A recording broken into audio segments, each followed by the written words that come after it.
Bom dia!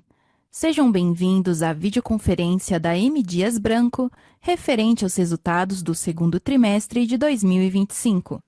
Estão presentes os senhores Gustavo Lopes Teodósio, vice-presidente de Investimentos e Controladoria, e Fábio Cefali, diretor de Novos Negócios e Relações com Investidores. Informamos que este evento será gravado e que, durante a apresentação da empresa, todos os participantes estarão apenas ouvindo a teleconferência. Em seguida, iniciaremos a sessão de perguntas e respostas apenas para analistas e investidores. A tradução está disponível clicando no botão Interpretation. Para aqueles ouvindo a videoconferência em inglês, o áudio original em português pode ser silenciado clicando em Mute Original Audio na parte inferior da plataforma. A transmissão também está sendo realizada simultaneamente no YouTube no endereço www.youtube.com/rimdias. Gostaríamos de esclarecer também que eventuais declarações que possam ser feitas durante essa teleconferência relativas às perspectivas de negócios da M. Dias Branco, projeções e metas operacionais e financeiras constituem-se em crenças e premissas da diretoria da companhia, bem como em informações atualmente disponíveis. Elas envolvem riscos, incertezas e premissas, pois se referem a eventos futuros e, portanto, dependem de circunstâncias que podem ou não ocorrer. Investidores devem compreender que condições econômicas gerais da indústria e outros fatores operacionais podem afetar o desempenho futuro da M. Dias Branco e conduzir a resultados que diferem materialmente daqueles expressos em tais considerações futuras. Agora, gostaríamos de passar a palavra ao Sr. Gustavo, que iniciará a apresentação. Por favor, Sr. Gustavo, pode prosseguir. Bom dia a todos. Sejam bem-vindos à nossa teleconferência de resultados desse segundo trimestre de 25. Bom, antes de a gente começar a mergulhar nos números, eu gostaria de iniciar expressando profundo agradecimento a todo o time da M. Dias Branco. O excelente desempenho que a gente apresentou nesse trimestre é resultado direto da dedicação, do empenho e da paixão de cada um dos nossos colaboradores. Temos o prazer de anunciar que, graças a esse esforço, a M. Dias entregou um trimestre de resultado bastante sólido, demonstrando a resiliência do nosso modelo de negócio e a eficácia na execução da nossa estratégia. Apesar de um cenário desafiador, a companhia alcançou um desempenho financeiro robusto que reflete nosso compromisso com a geração de valor, a eficiência operacional e a evolução consistente que a gente vem comentando com todos vocês em nossos calls de resultado. Antes de passar a palavra para o Cefali, eu queria iniciar destacando alguns pontos que marcaram bem esse desempenho no período. Primeiro, o nosso lucro líquido atingiu 216 milhões, isso representa um aumento de 14% em relação ao ano anterior, e superando significativamente as expectativas do mercado, impulsionado muito por uma gestão financeira eficiente, um EBITDA de 345 milhões, representando também um crescimento de 2,4% ano contra ano. Demonstramos um controle de despesas, eu diria que exemplar. Nossas despesas gerais de vendas e administrativas representaram 20,8% da receita. Se nós compararmos com o ano passado, esse grupo de SG&A estava representando quase 24%. A gente vem falando muito com vocês sobre as iniciativas de otimização, aumento de produtividade e muitas ações de inflation avoidance. Se a gente pegarem número absoluto, ano contra ano, a gente não só neutralizou a inflação, como a companhia fez reduções, inclusive ano contra ano. Isso representou também um fluxo de caixa livre operacional de 416 milhões, crescendo, quase dobrando em relação ao mesmo período do ano passado, um crescimento de 97%.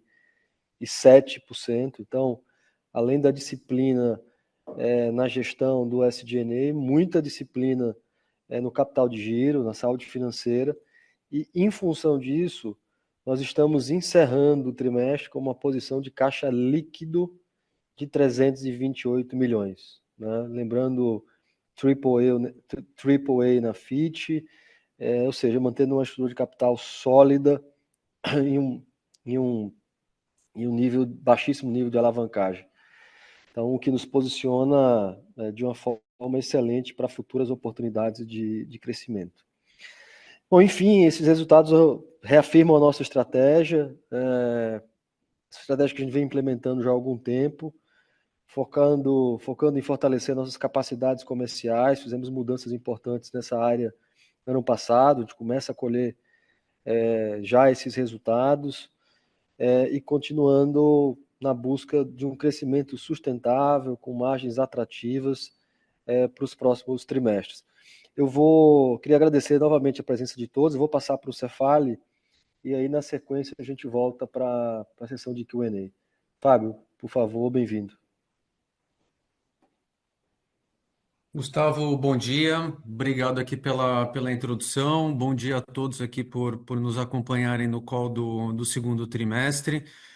Antes de entrar aqui nos números, eu gostaria só de dizer aqui que essa imagem que está no início do call é uma foto que foi tirada na convenção de vendas da M Dias no início desse ano, que reuniu todas as áreas da empresa, time de vendas, de indústria, logística, finanças, RH, sustentabilidade, marketing, absolutamente todos os times, e mostra aqui que está todo mundo imbuído do mesmo desejo, que é de fazer M Dias crescer e crescer com rentabilidade, com retorno, espírito de superação e espírito de bater meta, né? Então, é com esse espírito que a gente entrou em 2025 e que a gente já começou a ver uma evolução muito positiva dos resultados.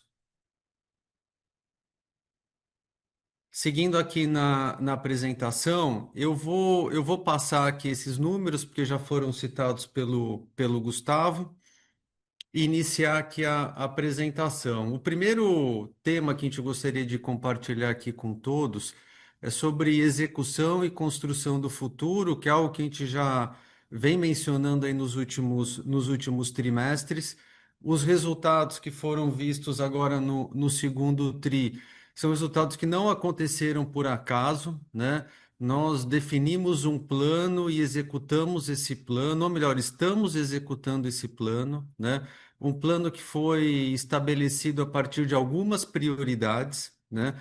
A prioridade número um, que é um plano comercial claro de crescimento e rentabilidade, evoluir e acelerar as nossas capacidades comerciais, a revisão contínua da estrutura de custos e despesas da M Dias, que é algo que a gente já viu de forma bastante evidente já nesse segundo trimestre, a busca por aumentar a produtividade fabril e de distribuição. Então, assim, aqui existe algo bastante importante, que é o crescimento dos volumes, nos ajuda a diluir custo fixo e melhorar as nossas margens e os retornos, e o desenvolvimento também contínuo e a prática de uma cultura ágil, né? Então, todo o plano foi definido e foi desenhado, está sendo executado a partir dessas prioridades. À direita aqui do slide, a gente cita algumas das ações, né?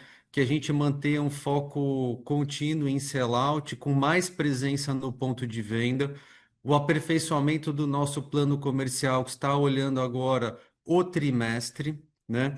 E aí isso envolve praticamente todas as áreas da empresa, principalmente aquelas que estão no front do comercial, a evolução na rota ao mercado, que é a forma como a gente chega nos nossos clientes, e também na gestão dos distribuidores, que é um canal que a M Dias começou a investir mais ao longo dos últimos anos. Aceleração dos programas de produtividade e fortalecimento da gestão matricial de despesas, que é algo que vem ganhando corpo e bastante relevância na empresa.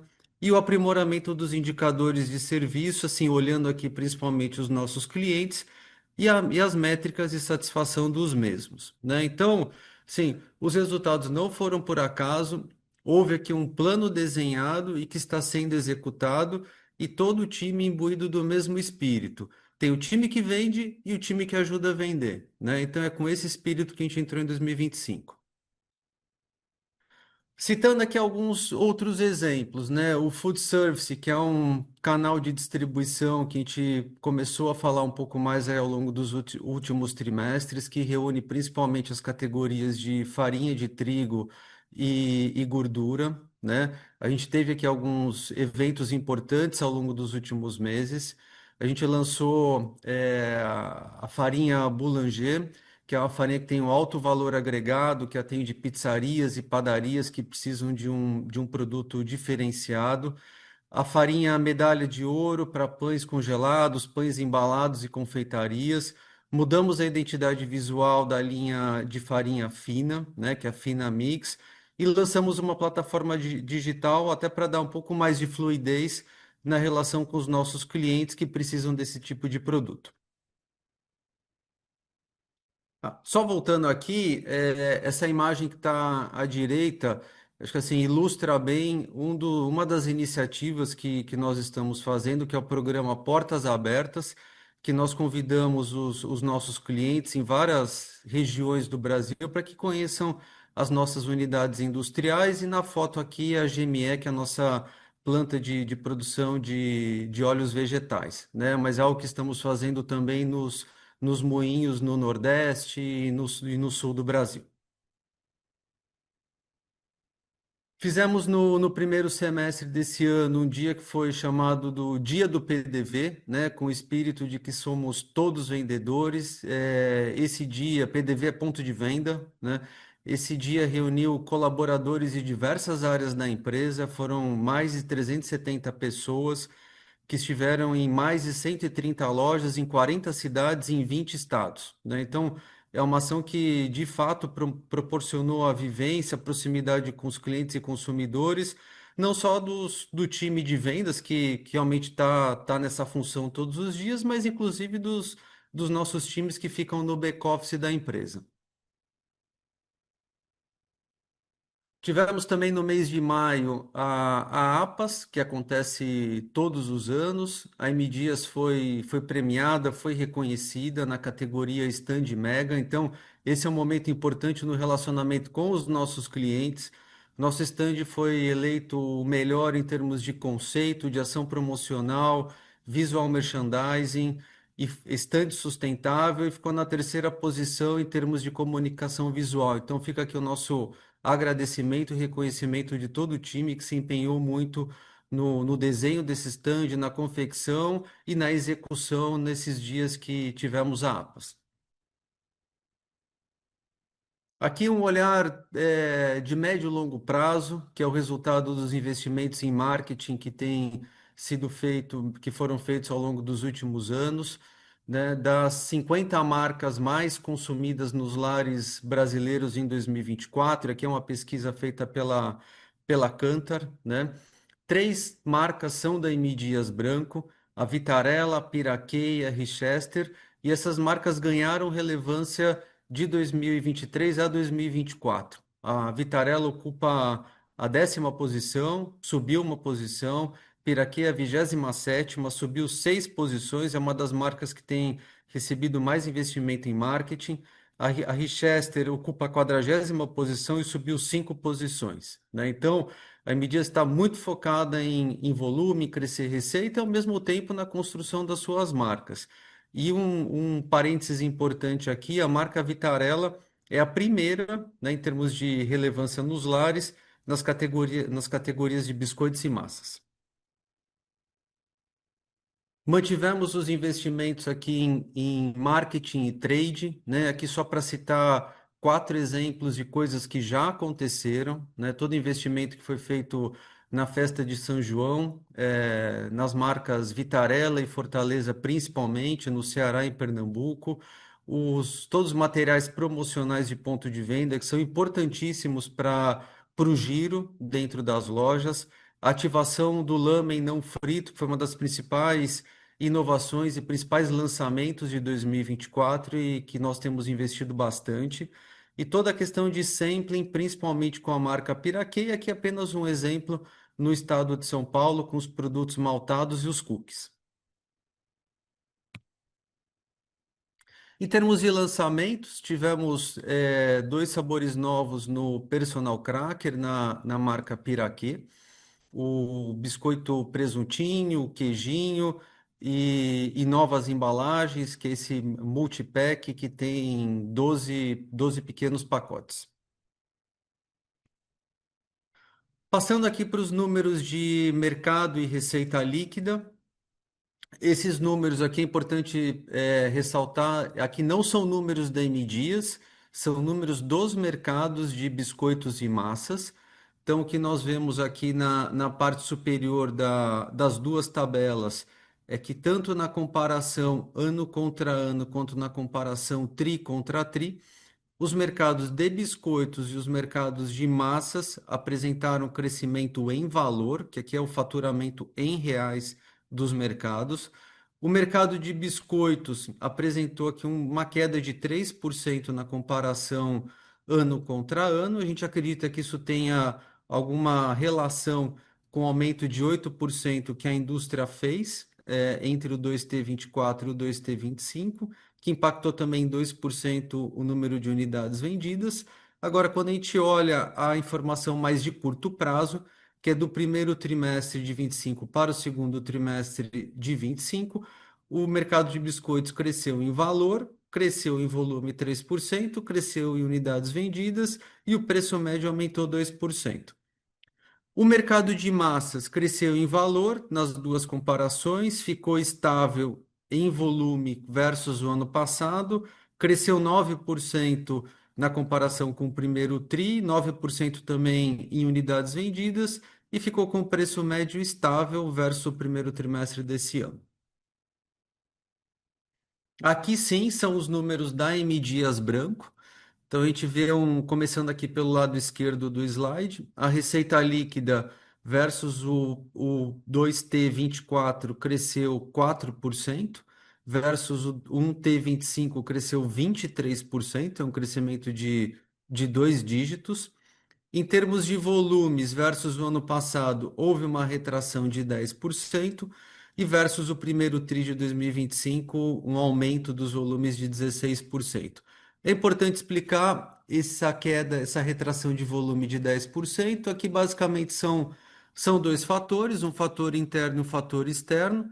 Fator externo aqui tem a questão do mercado de biscoitos, que caiu 3% em volume versus o segundo TRI 24, e tem uma questão interna também importante, que no primeiro trimestre de 2024 nós fizemos uma mudança relevante de sistema na M Dias, implantamos o SAP, então a gente precisou do primeiro TRI para fazer essa mudança, e uma parte da reposição dos estoques nos clientes acabou acontecendo ao longo do segundo trimestre. Então isso criou uma base de comparação 2T25 versus 2T24 mais difícil, né? Agora, se a gente volta um pouco no tempo e compara o 2T25 com o 2T23, 22 e 21, houve crescimento dos volumes.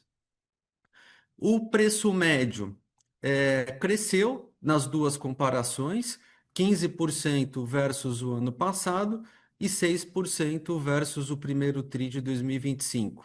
Esse crescimento versus o primeiro TRI de 2025 tem dois fatores. O carrego dos aumentos, dos reajustes que foram feitos no primeiro trimestre e também um efeito mix favorável aqui entre o período. Quando a gente olha aqui no slide seguinte, a evolução da receita líquida por grupo de categorias, que é o modelo que nós temos usado desde o terceiro trimestre de 2024, os produtos principais que reúnem os biscoitos, as massas, as margarinas, moinhos de trigo e refino de óleos vegetais, que são as farinhas, o farelo, as gorduras industriais, e as adjacências, que são os bolos, snacks, misturas, os saudáveis, as torradas, os molhos e os temperos. Nós apresentamos crescimento em todas as visões. Os três grupos cresceram na comparação com o ano passado, 3% e mais 11% aqui nas adjacências, que são categorias com um potencial de crescimento mais alto. E na comparação com o primeiro TRI, houve um crescimento de dois dígitos nos produtos principais. Isso aqui explica uma parte do efeito mix favorável do primeiro para o segundo trimestre, moinhos de trigo e refino de óleos vegetais também com crescimento forte, de 9%, e as adjacências cresceram 29%, né? Nessa comparação do 1T para o 2T. Passando aqui para a seção de custos e despesas, eu vou começar aqui com as três principais linhas que impactam o nosso custo variável, que é o câmbio, o trigo em dólares e o óleo de palma também em dólares. Então, quando a gente compara o segundo TRI de 24 versus o segundo TRI de 25, e relembrando que são números do mercado, tá? Não são os números que transitaram no resultado da M Dias, né? Houve um efeito desfavorável do câmbio, né, de 5,2, 5,3 para algo mais próximo de 5,7, na comparação desses períodos. O trigo praticamente de lado nessa comparação, ao passo que o óleo de palma teve um aumento relevante, né, algo ali próximo dos US$ 1.100 a tonelada no ano passado, para mais próximo de US$ 1.250 a tonelada nesse ano, né? Então, tem uma comparação aqui, uma dinâmica desfavorável de custo ano contra ano. Quando a gente olha a dinâmica de curtíssimo prazo, do primeiro TRI para o segundo trimestre, nós já vemos aqui que houve apreciação do real, o trigo em dólares ficou de lado e o óleo de palma já começou a mostrar uma redução do primeiro para o segundo trimestre. Quando a gente olha essas variáveis refletidas no nosso custo variável, essa é a informação que a gente tem. O custo variável por quilo no segundo TRI de 2024 foi R$ 2,7, foi subindo ao longo do ano, em função da desvalorização do real e da alta do óleo de palma em dólar, até chegar a R$ 3,2 no segundo TRI de 2025, né? O nosso custo fixo por reais passou de 0,9 para 1,1 e permaneceu nesse patamar até o segundo trimestre. O preço médio, aqui são as variáveis que acabam impactando a nossa margem bruta, né? O preço médio foi de 5,2, subiu, reduziu um pouco aqui do quarto TRI para o primeiro trimestre, e foi de 5,6 para R$ 6 por quilo no segundo TRI. E aí, de novo, em função de dois fatores, dos repasses feitos ao longo do primeiro trimestre e de um efeito mix positivo, principalmente em função da retomada do crescimento da categoria de biscoitos. E assim encerramos o segundo TRI com uma margem bruta de 33,4%. Em termos de despesas, né, resgatando o comentário que o Gustavo fez aqui na introdução do call, o SG&A, que são as despesas com vendas e administrativas, né, como percentual da receita líquida, a gente encerrou esse TRI com 20,8%, abaixo do primeiro TRI de 2025 e abaixo também do segundo TRI de 2024, né? Então, houve uma melhora aqui em termos relativos, quando a gente compara com a receita líquida, e melhora também em termos nominais. Tivemos R$ 621 milhões de despesas no segundo TRI do ano passado e R$ 565 milhões no segundo TRI desse ano, né? Abrindo aqui por despesas com vendas e administrativa, houve redução nos dois grupos de despesas. Despesas com vendas, 531 milhões para 477, e as despesas administrativas de 90 milhões para 88 milhões nesse ano. Então, juntando o que aconteceu na receita, margem bruta e nas despesas, a gente vê aqui um crescimento muito forte do EBITDA do primeiro TRI de 25 para o segundo TRI, 161 para 345 milhões de reais, e versus os 337 milhões no ano passado. Então, o nosso EBITDA cresceu tanto na comparação trimestral quanto na comparação anual. Encerramos o período aqui com 12,7% de margem EBITDA.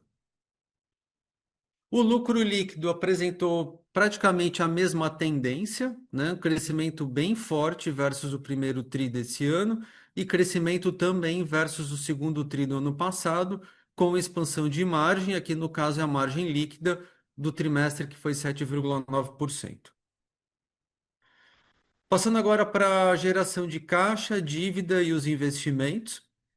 Geramos no trimestre 416 milhões de reais de caixa operacional, 696 milhões no primeiro semestre, então houve crescimento aqui nas duas comparações. E voltando aqui para o trimestre, essa geração de caixa foi resultado da melhora dos resultados, os 345 milhões de reais de EBITDA, e da liberação de capital de giro de 83 milhões de reais.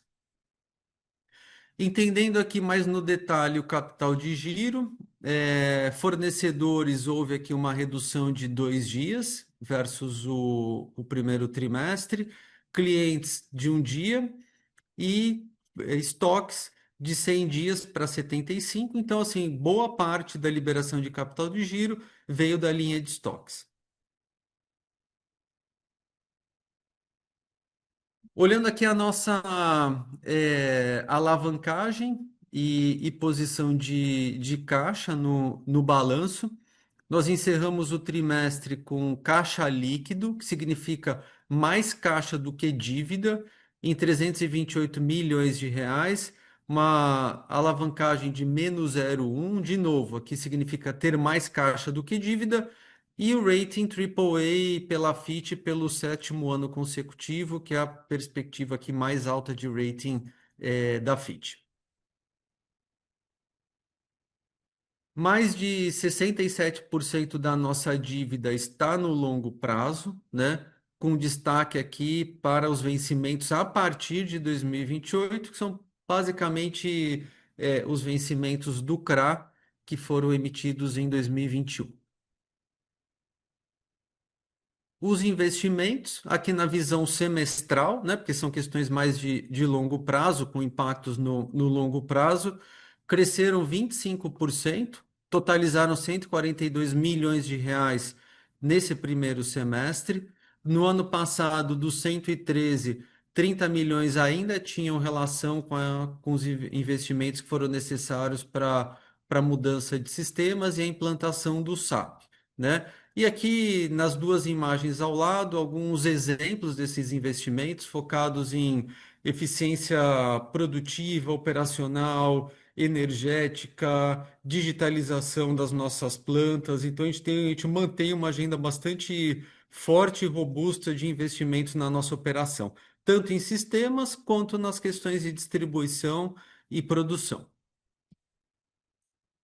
Um capítulo que a gente quer abrir aqui com vocês também são os investimentos em inteligência artificial. Aqui só trazendo dois exemplos. Aí aqui no final da minha fala a gente vai passar um vídeo bem breve aqui para ilustrar o que está sendo feito, mas investimentos na indústria, né, com foco em manutenção, né, manutenção preditiva e prescritiva, que já acontecem com recomendações baseadas em insights de inteligência artificial, que nos ajuda inclusive na redução das manutenções corretivas emergenciais, investimentos que estão sendo feitos também em vários processos de back-office, e naquele mesmo espírito tem o time que vende e o time que ajuda a vender. Então, o time de finanças hoje oferece para o time de vendas uma série de relatórios que antes a gente precisava de cerca de 2 semanas para preparar esses relatórios, hoje são feitos de forma totalmente automatizada, inclusive as análises, e a gente faz isso em menos de 24 horas, algo que era oferecido para 30 pessoas, hoje é oferecido para mais de 300 pessoas. Então, são relatórios personalizados que estão disponíveis em menos de 24 horas para 300 pessoas.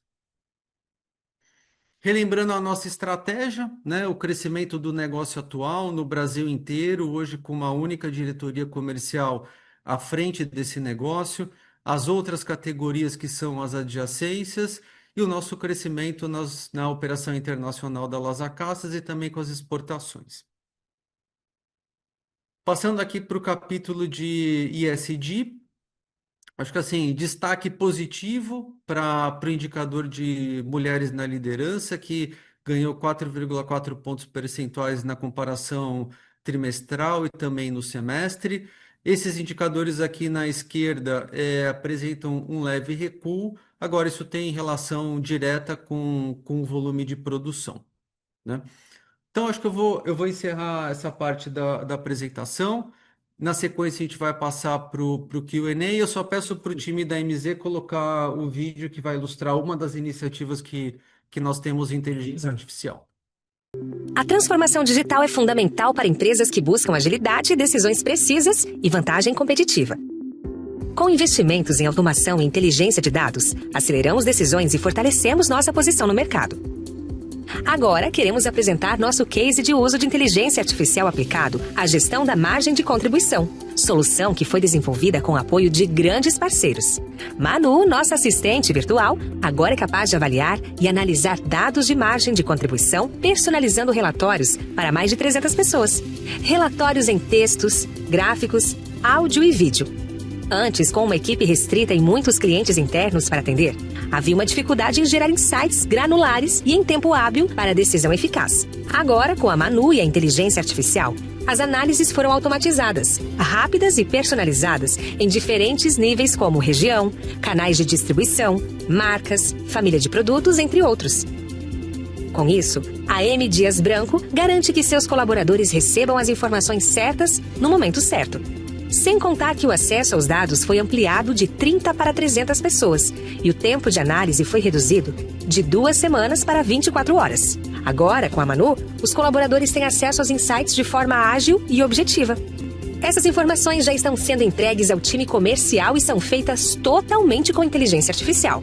Confira como ficou a análise da margem de contribuição em uma das regionais. Em janeiro de 2025, a Regional Bahia e Sergipe registrou uma margem de contribuição realizada de 23,5 milhões, superando a margem orçada de 21,3 milhões, resultando em uma variação positiva de 2,2 milhões.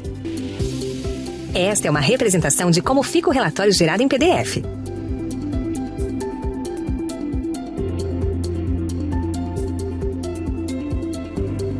Seguimos transformando o futuro com tecnologia.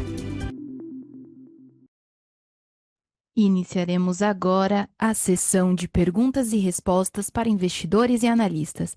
Caso deseje fazer alguma pergunta, por favor, pressione o botão levantar a mão ou raise hand. Se a sua pergunta for respondida, você pode sair da fila clicando novamente no botão. A nossa primeira pergunta vem da senhora Renata Cabral, do Citibank. Por favor, pode prosseguir. Olá, bom dia. Muito obrigado pela oportunidade e parabéns aí pelos resultados. Eu tenho duas perguntas aqui, tá? A primeira, o release menciona, né, ajustes de execução e investimentos em regiões com maior potencial de crescimento para os produtos principais. Minha pergunta é se vocês poderiam detalhar, né, as regiões e qualitativamente os principais efeitos positivos que vocês viram aí ajudando, né, para o resultado do trimestre. E a minha segunda pergunta é sobre a alíquota efetiva de imposto, né, que esse trimestre foi bastante baixa, né, e tem explicações sobre os benefícios fiscais. A gente queria entender, né, quanto que isso foi um one-off desse trimestre ou se vai ter eventualmente respingos aí para os próximos trimestres. Obrigada.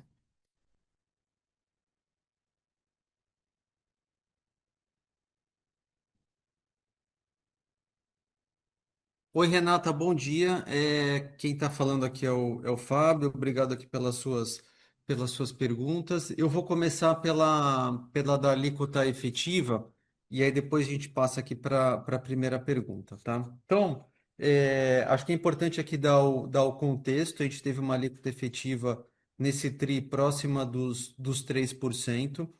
A gente comentou nos últimos trimestres que, em função da tributação das subvenções para investimentos, a gente deveria ver um aumento da alíquota efetiva para ser algo próximo dos 15%, numa visão anual, podendo ter alguma volatilidade trimestre a trimestre, principalmente em função de efeitos não caixa, né? E foi exatamente isso que a gente viu nesse TRI, né? houve ali uma provisão de despesa no resultado referente, no resultado financeiro, referente a algumas perdas com swap. E, de novo, é um efeito não caixa, que obviamente pode mudar no futuro. Isso para o swap da dívida em dólar, que a gente troca dólar para CDI, né? E aí, como houve a apreciação do real no período, a gente teve esse impacto desfavorável não caixa no resultado, que acabou contribuindo para essa alíquota efetiva no trimestre abaixo dos 15%, né? Mas talvez de forma mais estrutural, numa visão anual, o ideal seja considerar uma alíquota próxima dos 15%. Posso só complementar aqui em relação ao taxa efetiva, Fábio? Oi, Renata, obrigado pela tua pergunta. Nós também, além do efeito que o Fábio mencionou, a gente lançou também nesse trimestre todo o crédito de depreciação após a nova lei que tributa as subvenções. A gente estava calculando ao longo dos trimestres, a gente estava buscando junto aos governos a homologação dos bens incentivados, para a gente não ter nenhum tipo de questionamento por parte da Justiça. E a gente só conseguiu a listagem homologada pelos governos, ativo por ativo, no final do trimestre. Então, nesse TRI você vai ver um crédito em função da depreciação, depois daquela taxação dos incentivos fiscais, né? Você tem direito a esse crédito da depreciação, acumulado no semestre, mais lançado apenas nesse TRI, tá? Então tem esse efeitozinho também.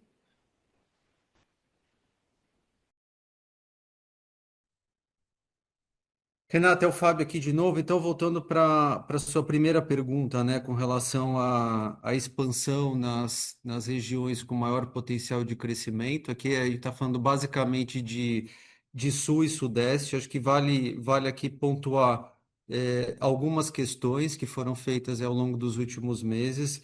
Acho que a primeira, hoje a gente tem um time único, né, que olha o Brasil inteiro do ponto de vista comercial para os negócios principais, aqui biscoitos, massas e margarinas. Então, isso tem dado uma outra agilidade e sinergia com as demais regiões da M. Dias, isso pensando aqui no ângulo dos nossos clientes. Um segundo ponto, todo o processo de gestão de receita ou revenue management, que envolve tanto o processo de precificação como gestão das verbas comerciais. A gente está conseguindo chegar num bom equilíbrio entre precificação, crescimento dos volumes e margem, né? Os investimentos em marketing que têm sido feitos. Tanto para a construção das marcas, como, por exemplo, Piraquê, que é uma marca importantíssima no Brasil inteiro, mas especialmente no Sudeste, né? Como também os investimentos em marketing no trade, dentro das lojas, para dar giro aos nossos produtos e fazer a empresa crescer e recuperar o market share. Então, assim, só para citar aqui talvez 3 exemplos, né? Assim, que tem, assim, de fato contribuído para uma melhora nos resultados dessas regiões que têm o maior potencial de crescimento. Perfeito, Fábio. Obrigada, Gustavo. Nossa próxima pergunta vem do senhor Felipe, do Scotiabank. Aqui quem está falando é o Fábio, da M. Dias. O Felipe enviou a pergunta por e-mail, então eu vou ler a pergunta e na sequência a gente responde, né? Então, o Felipe pediu para a gente comentar sobre preços e a implantação em fases e a reação da concorrência, né? Então, a pergunta é a seguinte: os reajustes de preços já foram totalmente implementados? Vocês acham que precisarão de novos aumentos, né? O setor tem se mantido disciplinado? Eu posso comentar. Oi, Felipe, obrigado pela tua pergunta. Bom, a princípio, sim, a gente não deve ter novos aumentos de preço, principalmente se tiver algo bastante pontual, olhando para o cenário hoje, né, quando a gente olha para o trigo, produção global indo super bem, americana indo bem, 53 milhões de toneladas, russa com 88 milhões de toneladas, Europa indo bem, Argentina também ali com previsão de 20 a 22 mil toneladas. O Brasil teve um pouco de redução de área no Paraná, mas de modo geral, quando a gente olha para a oferta global, a gente não vê muita para o trigo, muita perspectiva de alta, né? Câmbio agora também no Brasil arrefeceu, então, olhando para o cenário atual, nenhuma perspectiva de novos aumentos. A M Dias, como líder no mercado, ela saiu na frente, colocou tabela antes dos nossos concorrentes. O que a gente viu foi todos os concorrentes acompanhando a companhia. Teve alguns especificamente em massas que foram com um percentual um pouco menor e a gente voltou no mês subsequente, e eu diria que agora, no mês de julho, quando você compara Price Index, está inalterado, ou seja, posso afirmar que todo mundo acabou indo nos mesmos patamares da M Dias. Então, nenhum descolamento de preço. Quando eu falo alguma oportunidade para o futuro, é coisa eventualmente ali estratégica, em alguma categoria que andou menos do que deveria, com algum impacto específico de alguma matéria-prima, mas nova tabela para todas as categorias, todas as regiões, não é o que a gente está vendo para esse ano, tá bom?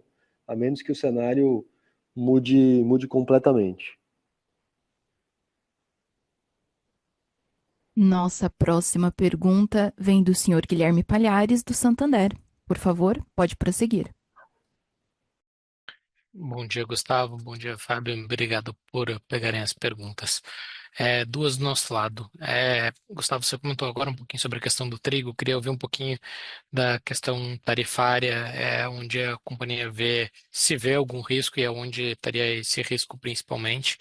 E no segundo ponto, eu queria ouvir um pouquinho de você sobre a questão das fábricas que tiveram a questão de desativação recente. A gente viu algumas notícias de até retomada de algumas linhas.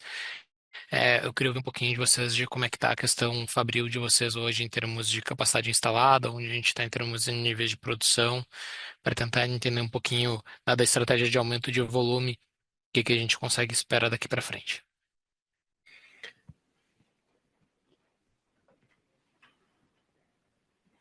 Oi, Guilherme, obrigado pela tua pergunta, bom dia.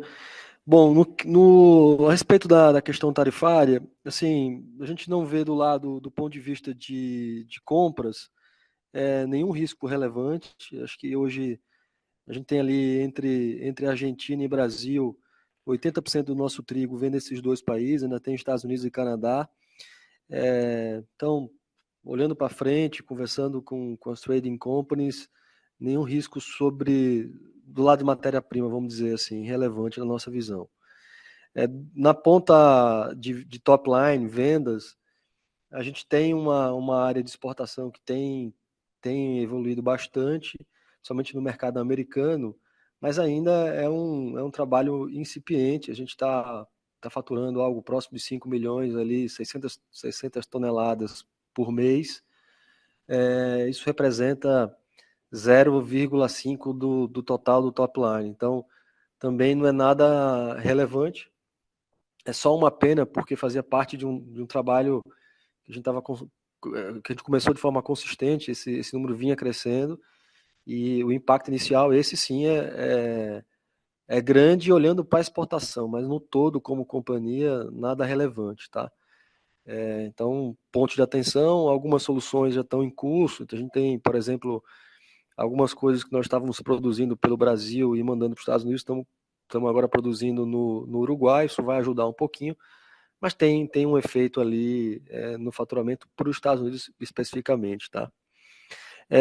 Quanto à desativação das plantas, lembrando, né, nós desativamos Rio de Janeiro, uma parte de massas e uma fábrica de biscoitos no interior de São Paulo, ali em Lençóis Paulistas, né? Rio de Janeiro continua do mesmo jeito, a fábrica continua hibernando, ou seja, com as manutenções sendo feitas, mas sem produção. No caso de Lençóis, com a retomada do preenchimento do time comercial, o marketing, vocês lembram que nós fizemos uma mudança importante ali em outubro do ano passado. O time hoje está totalmente completo, engajado, várias ações, principalmente no ponto de venda, muito mais participação assim, no ponto de venda, muito foco no sellout, execução. A gente já vê uma recuperação dos volumes, principalmente no que tange a biscoitos, né? E também passando pela região sul e sudeste. Isso nos fez a reativar a fábrica de lençóis que também estava hibernando, né? A gente falou que a gente estaria desativando temporariamente até que os volumes voltassem a crescer. Foi o que aconteceu. A gente imaginava que isso só fosse acontecer ali próximo do terceiro, quarto tri. Eu mencionei isso no call anterior, mas vamos dizer assim, as medidas já tomadas pelo novo time já começaram a surtir efeito no final do segundo trimestre. Já vê também essas ações entregando resultados para frente. Então, isso nos fez a reativar para não ter nenhum tipo de risco de corte e falta de produto para o mercado, tá bom? Mas bem concentrado em biscoito. Obrigado, Gustavo. Nossa próxima pergunta vem do senhor Pedro Fonseca, da XP. Por favor, pode prosseguir.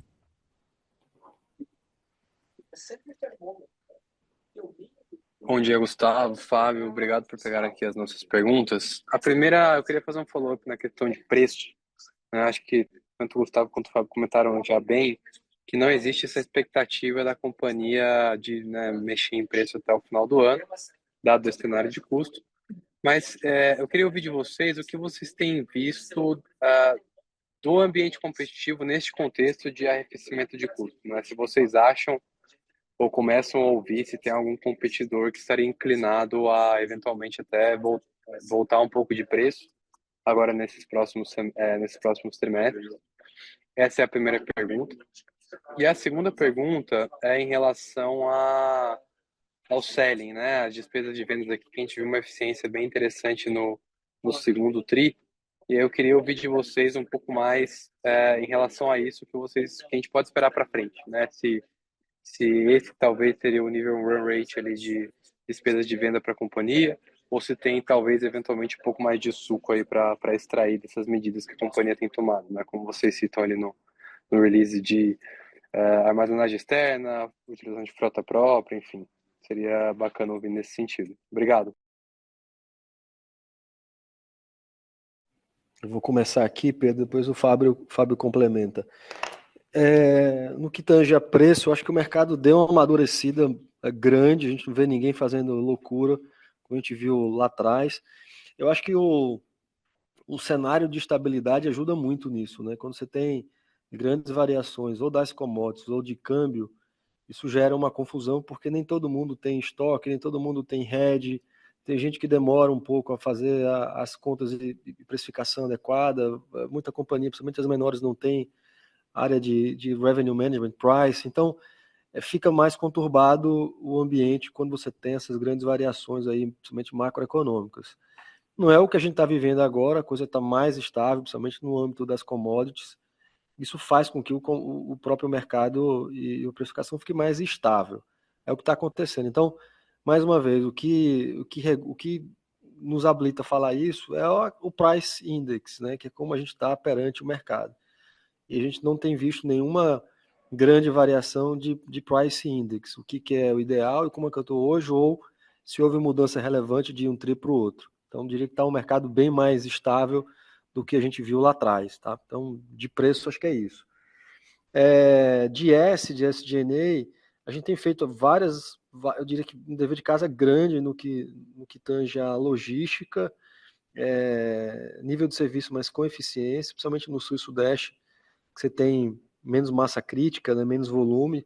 Então, a gente tem feito um trabalho importante de eficiência ali, revisando a operação dos CDs, tamanho, frota, e a evolução tem sido bastante relevante. Inclusive de custo por tom, né? Porque quando o volume cai, você tende a ter ali até uma economia, mas excluindo o volume da conta, a companhia tem operado de forma mais eficiente. O selling, eu não vejo muita oportunidade de redução. Acho que agora tem que acelerar um pouquinho. O marketing, a gente deu até uma segurada, porque o time estava sendo preenchido ainda, o time estava sendo formado. Agora todo mundo in-house, vamos dizer assim, a gente imagina que as campanhas vão começar assim de forma mais consistente, né? Então, eu diria que no selling eu vejo oportunidade mais do lado do custo de servir, e mais investimentos no ponto de venda com marketing. Mais ou menos isso que a gente olha para frente. Eu não vejo, overall, assim, nenhuma mudança de patamar de SG&A como um todo, para cima, como a gente viu no passado, né? A gente vem dizendo isso, o patamar na nossa cabeça ideal é algo entre 18% e 20% da receita líquida, e esse vai ser o nosso target. Oi, Pedro, aqui é o Fábio. Só fazer dois complementos com relação a esse último ponto colocado pelo Gustavo, né? Quando a gente olha ali no selling, o selling tem logística, marketing e as despesas comerciais, né? O custo do frete do segundo TRI 24 para o segundo TRI 25, olhando por quilo, né? Caiu 3,8%. Então, assim, isso é resultado direto de todas as iniciativas que a gente tem em curso para redução dessa linha e pela busca de produtividade, né? E como, por exemplo, assim, a entrega dos produtos das fábricas para as lojas dos clientes, sem a necessidade de alguns itens passarem pelos nossos CDs, né? Um outro ponto que eu acho que é importante comentar aqui, que é a questão do marketing. Nos últimos anos, nós fizemos lançamentos relevantes, né? Como, por exemplo, o lamen não frito no ano passado. Esse ano a decisão foi diminuir um pouco o número de lançamentos e focar no que a gente já tem no portfólio, né? Então, isso está demandando um pouco menos de investimento em marketing e uma parte da verba está sendo alocada bastante no trade, que é para gerar, dar giro nos pontos de venda. Tá super claro. Obrigado. Obrigado, Gustavo. Obrigado, Fábio. Nossa próxima pergunta vem da senhora Isabela Simonato, do Bank of America. Por favor, pode prosseguir. Bom dia, Gustavo, Fábio, obrigada pelo call. Eu tenho duas perguntas. Primeira delas focada na dinâmica de receita, né? Acho que ainda chama atenção a performance de volume, mesmo quando a gente olha para o semestre combinado, né? Ano contra ano e até em comparação a 2023, os volumes eles estão para baixo, né? Então, eu queria entender. Eu entendo que você não vai mais precisar subir preço, né? Mas tirando ao que cabe a execução da companhia, né? Olhando mais para a categoria como um todo, como que vocês vislumbram, né? Performance de volume daqui para frente? Vocês até mencionaram reabertura de capacidade, etc., mas na nossa visão parece um pouco ainda bastante pressionado, né? O consumo da categoria e sem grandes mudanças aí para frente. Então, queria ouvir de vocês o que vocês estão olhando para crescimento de volume da categoria. E a segunda pergunta, ainda em relação à top line, eu não sei se está muito claro para mim como vocês têm feito a implementação de preços, né? Acho que nos últimos dois calls, e principalmente no call do quarto TRI, se eu entendi bem, a mensagem era que vocês não iam mais tanto liderar aumento de preços na categoria, né? Ia tentar ser uma coisa um pouco mais conjunta com o movimento dos peers. E pelo que está, né, pelo que está sendo dito aqui, parece que isso mudou um pouco, né? Que vocês lideraram aumento de preços recentes. E quando a gente compara, inclusive, performance de vocês, tudo bem que tem um impacto do mix, mas performance de vocês com o que foi sellout da categoria, de fato, parece que vocês foram um pouco além. Então, se vocês pudessem relembrar como que vocês estão pensando hoje em dia estratégia de aumento de preços quando necessários, enfim, é só para a gente ter isso um pouco mais claro. E por fim, vocês mencionam no release, né, a voltar um pouco à distribuição direta de fábrica para varejista, aumentar a utilização da frota própria. Eu queria entender se isso, um pouco qual que é a magnitude disso dentro da estratégia de distribuição de vocês e o que que a gente pode pensar em termos de impacto. Obrigada. Tá. Isabela, Gustavo, obrigado pela tua pergunta. Bom, em relação ao volume, o volume está pressionado, não é nem só no Brasil, né? Você pega as 11 empresas globais de consumo, todos tiveram pricing increases, né? Mas o volume das 11, 3 conseguiram ter algum tipo e super sutil crescimento de volume. Então, o mundo inteiro com essas inflações, esses custos subindo no mundo inteiro, tiveram que precificar e o volume o consumidor vem sentindo já há algum tempo. Então, é o que está acontecendo com o mercado, né? Você pegar o mercado que divulgou, que nem M Dias, mas de biscoito, ele cresceu 8 de preço e caiu 4 volume. Então, tá realmente o mercado, em termos de volume, ele está mais desafiador no Brasil e no mundo quando você olha para consumo. No nosso caso, a gente tem se desafiado a duas coisas: a ganhar market share, tanto em volume como em valor. E essa tem sido nossa preocupação e meta, olhando hoje e para frente, né? Tem coisa que não dá para a gente controlar. Tem algumas categorias onde a M Dias tem 60%, 70%. Tem alguns trabalhos específicos para tentar fazer com que o mercado como um todo cresça, já que a M Dias é grande parte desse mercado, mas de modo geral é difícil você combater um mercado mais resistente a novas precificações. Mas o que a gente tem se desafiado mais uma vez é ter uma performance melhor do que o mercado, até porque a gente perdeu algum market share no passado. É por isso que a precificação, assim, acho que a metodologia está um pouco diferente desde o planejamento. Estamos fazendo planejamento trimestrais, estamos negociando com uma antecedência grande com cada um dos varejistas, olhando por categoria, por região. Naturalmente, é quase que impossível a gente não puxar esse mercado, somente em algumas regiões onde a nossa participação é super, hiper relevante. A gente tem que sair na frente. O que a gente está fazendo é tomando, vamos dizer assim, mais cuidado para não se desposicionar dos competidores. A gente brigou muito, a gente comprou muito essa briga de puxar essa categoria por muito tempo, mas chegamos à conclusão que isso custa muito. Então, eu diria que a companhia está tendo mais agilidade para corrigir, eventualmente, aumentos de preços que não foram acompanhados pelos concorrentes. Então, esses gaps que a gente via no passado, a gente não está vendo mais. Ou seja, a gente sai na frente, precifica, olhando categoria por categoria, região por região, mas eventualmente, quando algum competidor não segue, a gente está tendo a agilidade suficiente para posicionar dentro do price index correto. Essa tem sido a lógica. Lembrando só que esse trimestre teve uma evolução de mix bastante importante também, tá?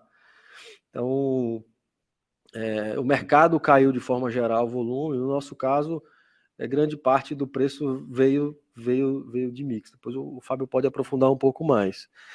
Distribuição direta tem muito a ver mais com os grandes volumes, né? São os grandes traders, né? Muito cash and carry, e visa basicamente, principalmente Sul e Sudeste, você ter uma melhor eficiência e uma melhor margem de servir. A gente não tem ainda dimensão para te dar, vamos ver se a gente consegue, talvez no próximo TRI, dar uma perspectiva sobre quanto isso vai significar ao longo do tempo. Só o Isa, é o Fábio aqui, voltando aqui nesse último tema comentado aqui pelo Gustavo, a gente no próximo TRI traz aqui um pouco mais de granularidade disso, né? dessa questão da distribuição direta, que acontece basicamente no país todo, né? Pelo menos em termos de potencial, principalmente no canal Cash and Carry. A questão do uso maior da frota própria é algo que está mais concentrado no Nordeste, lembrando que o Nordeste é algo próximo de 60% das nossas vendas, né? Em termos de, talvez, de magnitude, né, desses movimentos, se a gente olha a linha de frete, né, do segundo trimestre, que é o que está nas demonstrações financeiras, a gente vai ver que houve aí por quilo a redução de 3,8%, que acho que eu mencionei já na pergunta anterior, e em termos nominais, algo próximo de 21 milhões de reais de redução de despesa, né? Mas aí no próximo a gente traz um pouco mais de granularidade desse tema. Obrigada. Nossa próxima pergunta vem do senhor Henrique Brustolin, do Bradesco BBI. Por favor, pode prosseguir. Bom dia, Gustavo, Fábio, obrigado por pegar minhas perguntas. Eu tenho duas também. A primeira do lado de volumes. É, Esse ano vocês têm uma base de comparação, né? Pensando na comparação anual, que é bastante distorcida, né? E aí a gente tem ainda alguma dificuldade de ver justamente essa recuperação, né? Ah, o que eu queria pedir é se vocês pudessem qualificar, assim, quando vocês veem a performance comercial ao longo de 2025 e entrando no Q3, como que você vê essa performance de volumes de fato ganhando tração, né? E quais são talvez os principais indicadores que dão confiança que essa recuperação está acontecendo de uma forma, né, mais estrutural e que a gente pode pensar nela continuando para frente? Essa é a primeira. E a segunda é sobre a margem bruta de vocês, né? Pensando também na comparação anual, que a gente ainda vê uma compressão, mas a impressão que a gente tem é que o custo de commodities, custo unitário, ele ainda foi negativo no Q2, mesmo comparando com o Q1, né? Então a pergunta é se isso faz sentido, e aí o benefício de custo começa a ficar mais claro, né, ao longo do segundo semestre.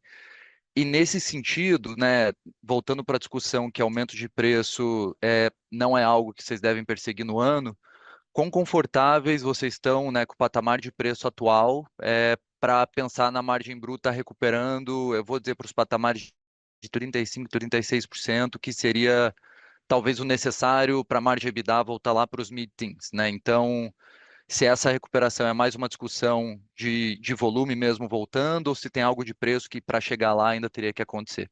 Obrigado. Eu vou começar aqui, Henrique, depois o Fábio complementa. Deixa eu começar pela margem bruta, né? Sim, a gente teve uma pressão de custo, porque mesmo com a estabilidade ali do trigo, quando você pega o trigo versus o valor do dólar, ele acabou ficando mais alto do que o custo unitário do passado. Então, realmente o câmbio ali, principalmente do início do ano, batendo 6,20, algo próximo, atrapalhou um pouco essa questão impactou bastante essa questão dos custos. Deve ver uma melhora, dado essa retomada do câmbio, uma melhora em termos de custo e, consequentemente, margem. Eu diria que não só pelo custo, mas também pelo aumento dos volumes e diluição do custo fixo. Se nada acontecesse, né, o próprio terceiro trimestre e o quarto também são trimestres melhores do que o primeiro e o segundo trimestres do ano, né? Historicamente é isso que acontece.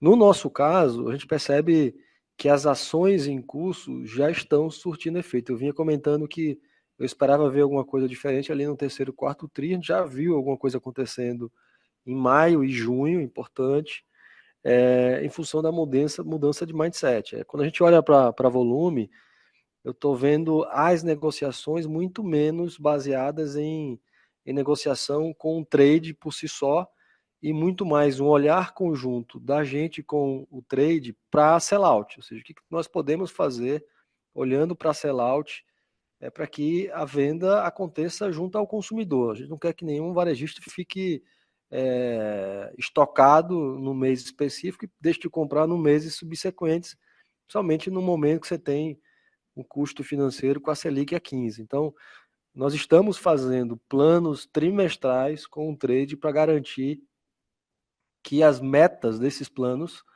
combinados sejam atingidas olhando para sell-out. Acho que a dinâmica nesse sentido tá mudando, acho, mais rápido até do que, sinceramente, nós imaginávamos.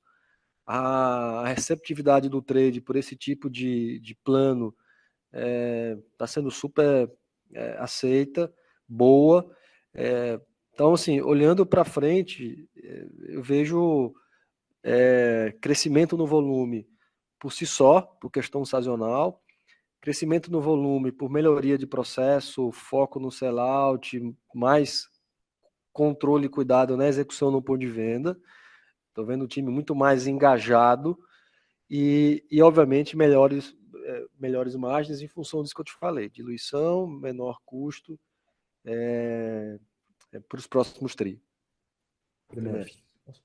Oi, Henrique, bom dia, aqui é o Fábio. Eu só queria complementar aqui a fala do Gustavo, né, que você perguntou assim, o que que nos dá, acho que confiança, né, de que podemos manter a mesma atração, né?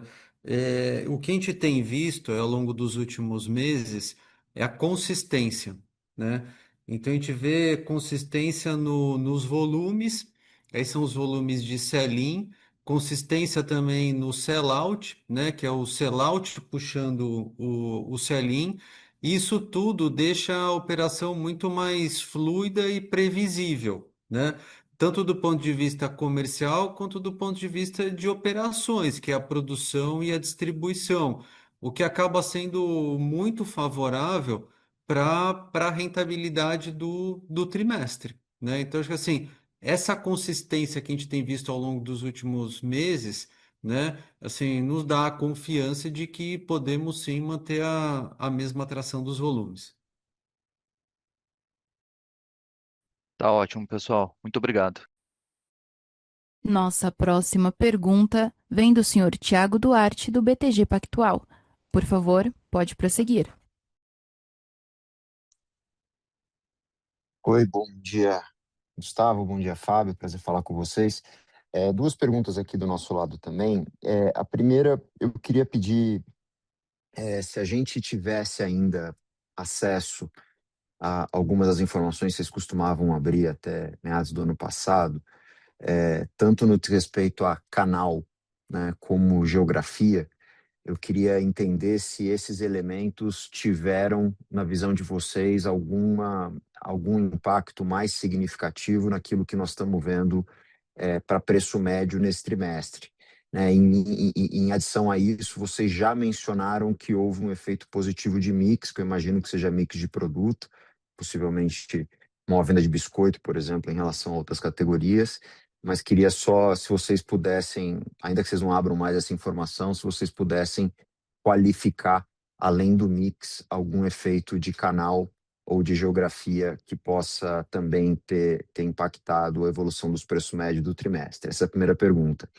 E a segunda pergunta, eu queria fazer referência ao que o Gustavo falou logo no começo da apresentação, né? O Gustavo falou de fortalecimento das capacidades comerciais e vocês destacaram, tanto na apresentação como em algumas respostas, né? Falaram de maior venda, distribuição direta, de aumento de participação de frota própria e mais intensidade no trade, né? No trade marketing, possivelmente a custo de gasto com marketing que a gente viu na despesa com venda de vocês. E aí né, quando a gente olha, usando esses três exemplos que eu acabei de mencionar, e certamente haveriam outros, né? Quando a gente olha essas iniciativas, várias delas vão numa direção quase que opostas àquilo que a companhia se propôs a fazer por algum tempo ao longo dos últimos anos, quando vocês começaram a usar, por exemplo, mais distribuidor terceirizado e intensificaram o gasto com marketing. Eu queria ouvir de vocês, né, aproveitar essa mudança aí do sentimento que esse trimestre traz, e vocês já comentaram bastante. Queria entender o que vocês entendem de impactos positivos já a curto prazo, ou mesmo médio e longo prazo. O que vocês entendem que essa correção de rota ela traz para a companhia de diferente daquilo que nós vimos nos últimos anos, né? Eu Eu aproveito para dar o palpite quando a gente pensa em market share, que eu acho que é uma linha que não foi tão feliz ao longo dos últimos anos. Mas eu queria, se vocês puderem explorar isso um pouco mais, eu acho importante. Obrigado. Oi, Thiago, eu vou começar aqui com a última, depois o Fábio me ajuda aqui, tá? Obrigado pela tua pergunta. Pô, sensacional essa pergunta. Eu acho que, eu não sei se a gente pode chamar de correção, né, de rota, ou se são momentos diferentes. Eu acho que lá atrás, eu cheguei aqui em 2019, né, a gente estava num processo ali, por exemplo, de escalar a marca Piraquê, era uma marca super concentrada no Rio de Janeiro, um pouquinho no Espírito Santo, e muito desconhecida para o resto do país. Então, naturalmente, você tinha que fazer um trabalho de branding. Se a gente pegar, foi a marca que a gente mais investiu, né, nos últimos anos. Assim, puta, não era necessário fazer? Eu acho que sim, era. E acho que o resultado está aí. A gente mais que dobrou quando a gente olha para faturamento. A marca Piraquê, ela está praticamente exposta em todo o Brasil. Então, teve um trabalho aí importante de branding para aquele momento. Acho que esse trabalho de branding também foi muito importante para aqueles momentos de necessidade de maiores precificações, né? A gente lembra lá, quando veio pandemia, tudo, os custos praticamente dobraram. Quanto menos força de marca você tem, mais dificuldade você tem na precificação. Então, eu diria que nos momentos anteriores, esse tipo de coisa tinha que ter sido feito mesmo. Assim, puta, talvez um pouco menor intensidade ou maior. É uma discussão que acho que ninguém tem resposta, até porque é difícil você medir na vírgula. Era bom que tivesse um modelo matemático, mas não tem. A gente já viu aqui várias tentativas de tentar extrair exatamente o número para isso, mas não existe.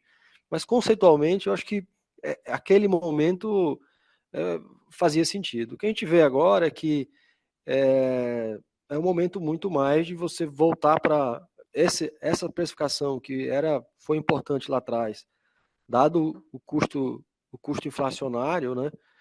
Senão nossa margem estaria, sei lá, 5%. Hoje está em 13%. Se a gente tivesse essa capacidade de precificação, a companhia estava com rentabilidade muito menor. Então teve seu valor e fez sentido naquele momento. Agora, com essa estabilidade e com as marcas tendo já um destaque, o Fábio mostrou a pesquisa, né, de recall de marcas, as marcas mais presentes nos lares brasileiros, a gente entende que não é que a gente vai deixar de investir em brand, mas é o momento de reduzir um pouquinho e aumentar numa área que a gente não estava, vamos dizer assim, priorizando como brand lá atrás. É um pouco dessa dinâmica, né? Dado que esses aumentos de preço nos levaram realmente, como você falou, a uma perda de market share.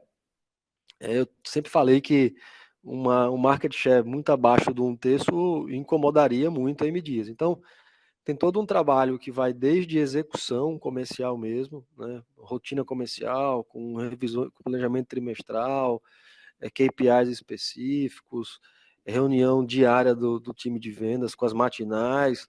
Tem um trabalho de rotina comercial em curso, e começou ainda esse ano, que vai surtir efeito na execução. Eu diria que tem um trabalho de execução grande aí. Mas, além disso, a gente precisa também melhorar os investimentos para ajudar essa execução, né? Uma coisa é eu colocar o meu produto na gôndola, outra coisa é incentivar o consumidor a levar o meu produto. E como é que eu faço isso? Botando mais degustação nas lojas, aumentando os pontos extras, gerando promoções, anunciando nos tabloides dos varejistas. Então, essa tem sido um pouco da nossa cabeça, até para fazer aquela recuperação de market share que você mencionou. Então, eu acho que essa é um pouco da lógica, Thiago. E venda direta, não é uma mudança relevante. A gente está vendo algumas oportunidades de venda direta. A gente tem muito mais plantas industriais no Nordeste do que no Sudeste. Então, tem alguns produtos que a gente não consegue atender do Sul e Sudeste. Para que eles cheguem a uma margem adequada, quanto mais venda direta eu conseguir fazer para os altos volumes, é melhor. Então, é muito mais nesse sentido. Eu não vejo como uma ação transformacional, tá? Para mim, o transformacional está na forma de execução, com as rotinas diárias de venda, maiores controles, maiores cobranças, follow-up do time comercial, engajamento, com o apoio do trade marketing no ponto de venda, do que eventualmente mudança de atendimento via venda direta, tá? Fábio, você quer comentar sobre o Pergunta 1, que é canal, enfim, Sim, como a gente divulgava antes? comento sim. O Thiago, assim, com relação a. Eu imagino que você deva estar perguntando sobre preço médio, né? É, olhando o que a gente viu de evolução do primeiro tri para o segundo trimestre, não houve nenhum grande impacto de mix entre os canais ou mesmo entre as regiões, né? Acho que o principal diferencial ali que permitiu uma melhora do mix e aí um impacto favorável em preço médio foi a retomada de um crescimento mais acentuado da categoria de biscoitos, que é onde a gente tem, que é praticamente metade da nossa receita, e que a gente tem um preço médio acima de R$ 10 por quilo em termos de receita líquida, né? Então, assim, a retomada do crescimento de biscoitos é fundamental para a melhora do preço médio, sem considerar qualquer tipo de repasse de tabela, né? Quando a gente olha a questão de mix, né, de canais, regiões, no nível de margem, né, aí já falando mais da margem ali no bottom line, acho que tem uma série de iniciativas que foram feitas para melhoria de eficiência, né, nas regiões sul e sudeste, que já começaram a apresentar resultados assim bastante favoráveis para a margem EBITDA do trimestre. Tá ótimo, agradeço. Obrigado. Nossa próxima pergunta vem do senhor Lucas Ferreira, do JP Morgan. Por favor, pode prosseguir. Oi, pessoal. É, boa tarde. A minha pergunta é sobre a geração de caixa, e foi bem forte no trimestre, mas pelo que eu estou entendendo, vocês ainda devem ter algum ganho na ponta ali na linha de estoques, né? Porque os preços continuam a cair, os preços em reais das principais matérias-primas. Não sei o que dá para dizer muito no lado de clientes e fornecedores, mas assim, a expectativa é que o EBITDA continue crescendo com uma melhora da linha ali de estoques. E você já está com uma posição bem confortável, né, de caixa. Então, minha pergunta é ah, como é que vocês avaliam isso? Se dá para a gente esperar uma distribuição maior, ah, nos próximos trimestres e se eventualmente o CAPEX entra alguma coisa nova ali nos planos, né, da forte geração de caixa.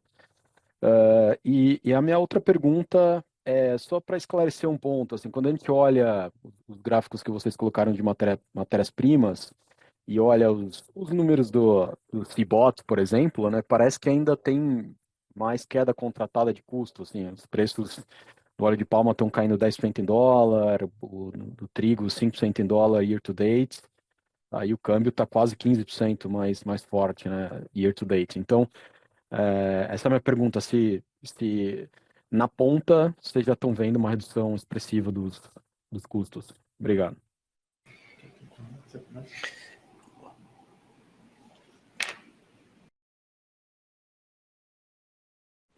Oi, Lucas, Gustavo, eu vou começar aqui, o Fábio me ajuda depois.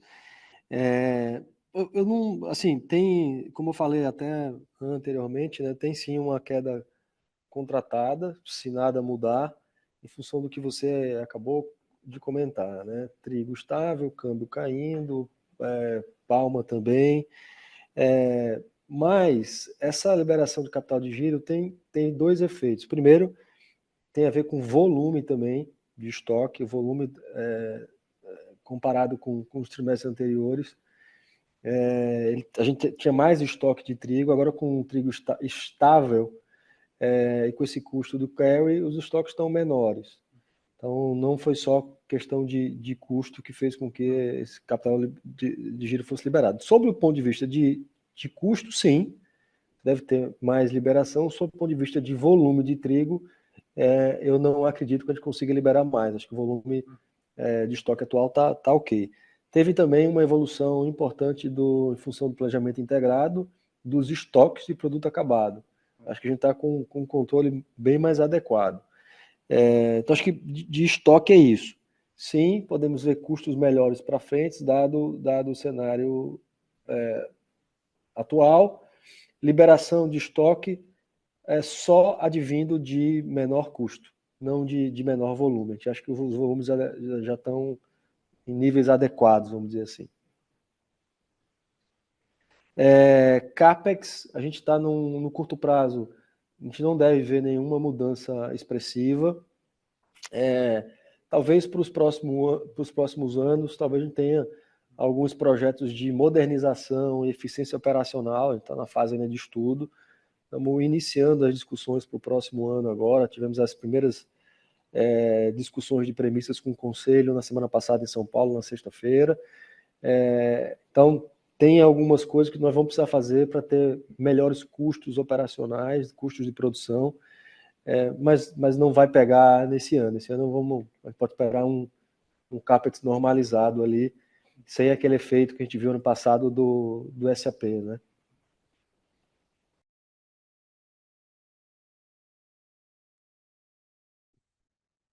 Obrigado, pessoal.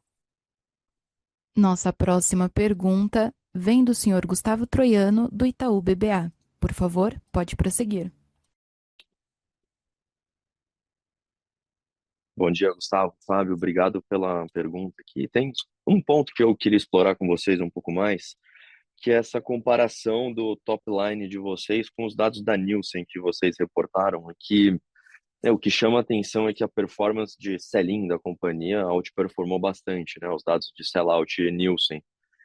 Aí a minha dúvida seria entender se essa diferença se dá, né? Há uma diferença do sell-in com o sell-out no trimestre, né? Então tentar entender um pouco melhor se o sell-in cresceu na frente do sell-out, a gente pode estar vendo algum movimento de aumento de estoque no varejista aqui por conta disso, ou se a diferença de performance do sell-in de vocês com os dados da Nielsen que a gente vê é algo mais geográfico ou de mix, conforme mencionado aqui nas perguntas anteriores, né? Então, no limite, eu queria entender um pouco desse nível de estoque no varejista aqui, que é uma discussão que a gente tem visto para outras empresas de consumo também, né? Acho que com custo de capital mais alto, essa é uma discussão que fica mais frequente, né? Até em calls passados com vocês mesmos aqui, a gente já discutiu isso. Então, eu queria pegar um pouco da percepção de vocês sobre essa dinâmica de como está o nível de estoque no varejista em linha com toda essa discussão de comparação de sell-in e sell-out que a gente fez aqui. Obrigado, pessoal. Oi, Gustavo, bom dia. É o Fábio falando aqui. Acho que assim, obrigado pela pergunta. Primeiro ponto que a gente monitora, né? Assim, os estoques dos itens da M Dias nos clientes, assim, nenhuma mudança, né? Para cima ou para baixo, e a gente consegue ter visibilidade assim tanto nos clientes de varejo e alguma leitura também nos distribuidores, então não vimos nenhum tipo de sobreestocagem nos clientes.